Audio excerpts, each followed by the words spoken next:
যারা ভারতে পালিয়ে গিয়েছে বন্দি বিনিময় চুক্তির মাধ্যমে তাদেরকে আমরা ফিরিয়ে আনতে পারিনি।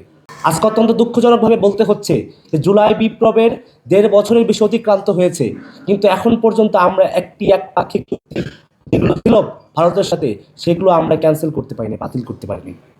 আজকে অত্যন্ত দুঃখজনকভাবে বলতে হচ্ছে আমরা এখন পর্যন্ত আমাদের যে অন্যায্য পানি বন্টন চুক্তি রয়েছিল সেই চুক্তির বিষয়ে কোনো পদক্ষেপ গ্রহণ করতে পারি নাই।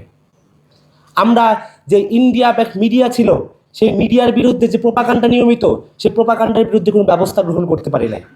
আমরা আমাদের মিডিয়াগুলোকে কন্ট্রোল করতে পারি নাই। আমরা যেসব ভারতীয় আওয়ামী সন্ত্রাসী রয়েছিল যারা ভারতে পালিয়ে গিয়েছে বন্দি বিনিময় চুক্তির মাধ্যমে তাদেরকে আমরা ফিরিয়ে আনতে পারি নাই। এগুলো নিঃসন্দেহে আমাদের ব্যর্থতা। ভারত নানাভাবে ১৯৭১ সালের পরবর্তী সময় থেকে আমাদের উপর অপারেশন চালিয়ে যাচ্ছে, আমাদের উপর অ্যাগ্রেশন চালিয়ে যাচ্ছে।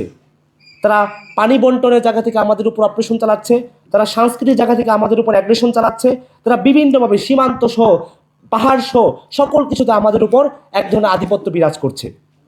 কিন্তু দুঃখজনকভাবে বলতে হচ্ছে আজকে আমরা এখন পর্যন্ত শিলার বিরুদ্ধে কোনো শক্ত কোনো জনভিত্তি নির্মাণ করতে পারিনি। আজকে আমি বিশ্বাস করি ভারতীয় আধিপত্যবাদের বিরুদ্ধে কালো ছায়া এই বইতে লেখক অত্যন্ত চমৎকারভাবে কীভাবে ১৯৭১ সাল থেকে শুরু করে পরবর্তী সময়ে পানি বন্টন চুক্তি, সীমান্ত হত্যা এবং পাহাড়ে বিভিন্ন বিচ্ছিন্নতাবাদী সহ নানা ধরনের বিষয়গুলোর মাধ্যমে আমাদের উপর যে অপারেশন চালানো হয়েছে, যে অ্যাগ্রেশন চালানো হয়েছে, সেই বিষয়গুলো অত্যন্ত সুন্দরভাবে ফুটিয়ে তোলার চেষ্টা করেছে।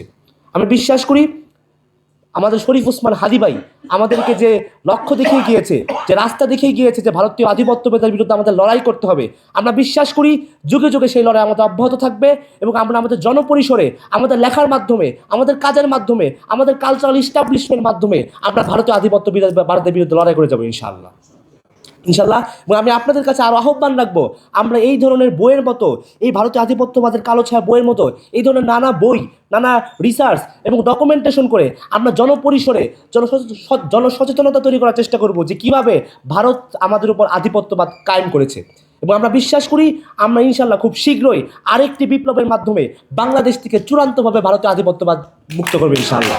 সবাইকে ধন্যবাদ জানিয়ে আমি আমার বক্তব্য এখানে শেষ করছি। ইনকিলাব জিন্দাবাদ।